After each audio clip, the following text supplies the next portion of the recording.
of course, the other option is that what is called love isn't, and what is called love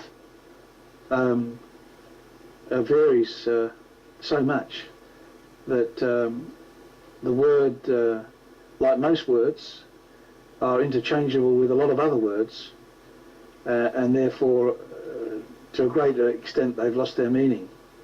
So there can be a lot of speaking about this word love, but at the end of the day, it's just a bunch of words, unless you are the word, unless you become that word. And as I see it, Edward, the cusp, or the about to manifest love, seems to be the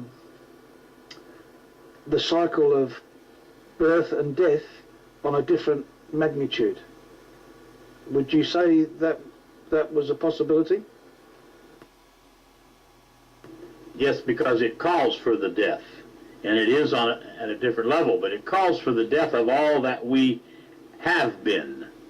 We can't call everything that we have been doing love and intelligence when it's killing, maiming, and murdering. It's silly. Go ahead. So the catching of this, or the manner in which I was describing that is it was clear, and it's a tiny thread that is easy to drop, by the way. So,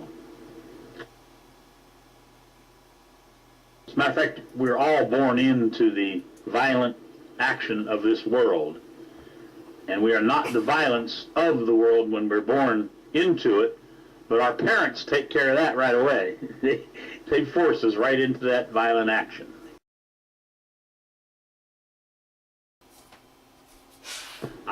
Well, certainly the result of sexual activity. Who knows if it's violent or not? The violence is let's call it, forced on us after our birth. So, for sure, at least, doesn't seem as though we are born as the violent entity, but we're certainly introduced to it and then forced into it very quickly, I mean. So, Edward, you've just spoken about coming into the world, being born into the world without violence, with a clear mind, an uncluttered mind. So that is the natural state of being, is it not?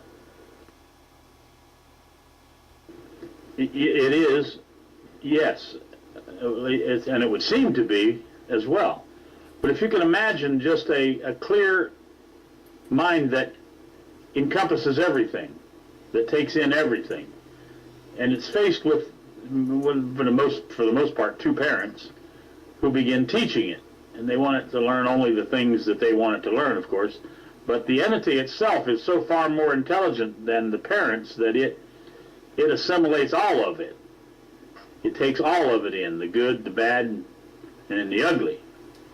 But can you imagine what happens to that pure experience of consciousness when it's told that the fat lady isn't fat, and that you believe in a sky fairy, and that Santa Claus is going to come down the chimney? And can you imagine what happens in that mind, in the purity of a mind that nonsense is put into?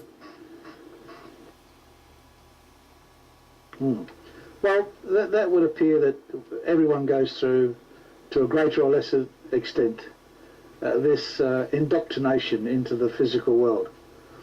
Now, at some stage, the illusion of it all is seen. Now, at that point, there is a regression back to that which you were in the first place, perhaps. And so you can become of being in it but not of it. And so at that point of, and you call it rebirth, at that point of rebirth, where you have born yourself anew, you are then uncontaminated in terms of mind, as in the same way that a newborn infant is, and the natural state of being is the same. And at that point, your way of being is completely different from what it has been in the past. So it can be said that that is the start of a new consciousness being born into the world. Would that be a fair summary? Well, yeah, yes, perhaps, if you're saying that the introduction of insanity is placed in all of us, which it is. Our parents introduce their own insanity to us, and then we in turn introduce our insanity to our children. That's been going on forever. And if you're saying that in the discovery of our own insanity there can be a new birth, not rebirth, but a new birth. Rebirth would be the same old thing over and over and over. That's what we've been doing for thousands of years. But if you're saying that the discovery of our robotness, the discovery of our stupidity, the discovery of the lie of our lives is the beginning of a new consciousness and a new way of being, then yes. Yes, that's exactly what I'm saying. Is in that discovery, all the illusion falls away. Yes, but then you have the people say, well, it's always been here, it's always the same, and then there's nothing to do, and we're all that. And so the nonsense is then reinforced, rather than the seeing of the stupidity, rather than seeing that we have not been that intelligence, we have not been the love. Neither one of those have been here, neither one of those are manifest. Only from the negative can the positive come, if you need to deal in positive and negative.